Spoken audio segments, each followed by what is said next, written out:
All right, let's talk about something real.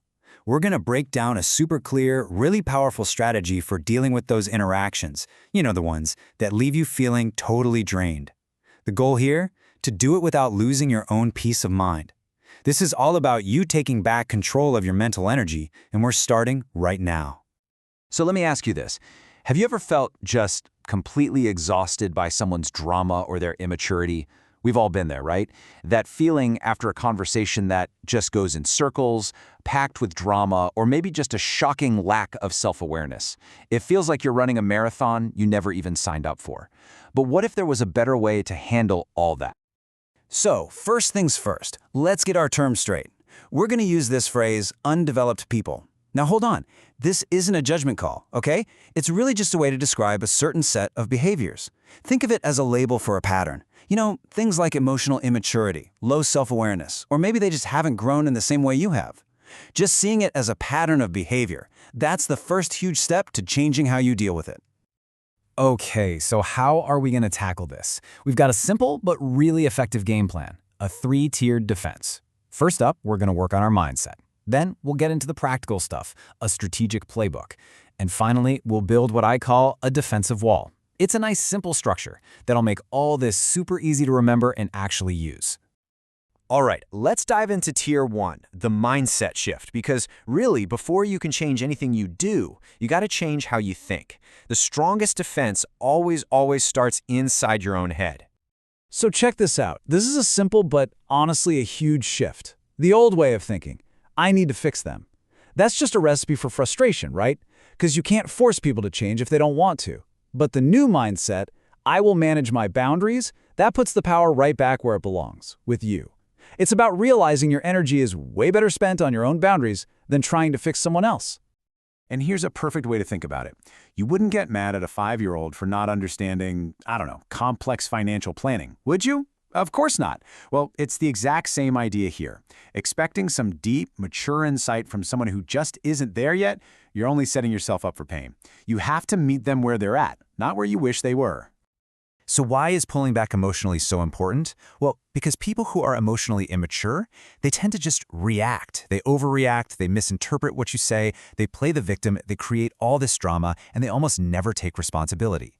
When you reduce your emotional investment, all that behavior, it just has way less power to hook you in and suck you dry. And this is how you actually do it. Neutrality. That becomes your shield. Seriously, when you respond calmly, keep your tone of voice flat, and, this is a big one, stop over-explaining yourself. You're not giving them the emotional reaction they're looking for.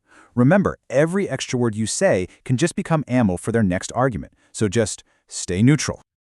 Okay, so our mindset is getting fortified. Now let's move on to Tier 2. This is our strategic playbook. We're talking about the actual things you can say and do when you're in one of those draining interactions.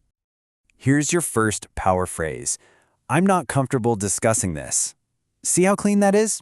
It's firm. You don't have to justify it. You're just stating your boundary. It's not mean, it's just clear.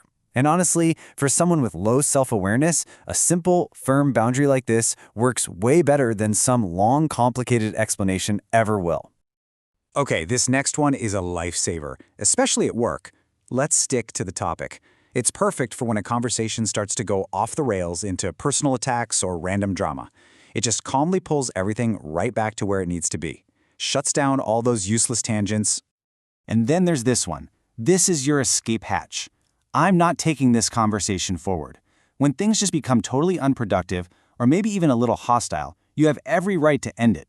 This phrase says we're done here in a way that's respectful, but also there's no arguing with it. It's final. This brings us to a super important skill. You have to become an observer.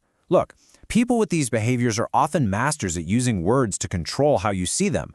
They'll make promises they never keep, give you these long emotional stories, but their actions, their patterns of behavior, that's the real story. You've got to trust the pattern, not the promise. So for those times when you absolutely have to deal with someone like this, at work, in the family, wherever, you need a toolkit. Here it is. Keep it short. Use writing, like email or text, so there's a paper trail. Be super clear about what you expect.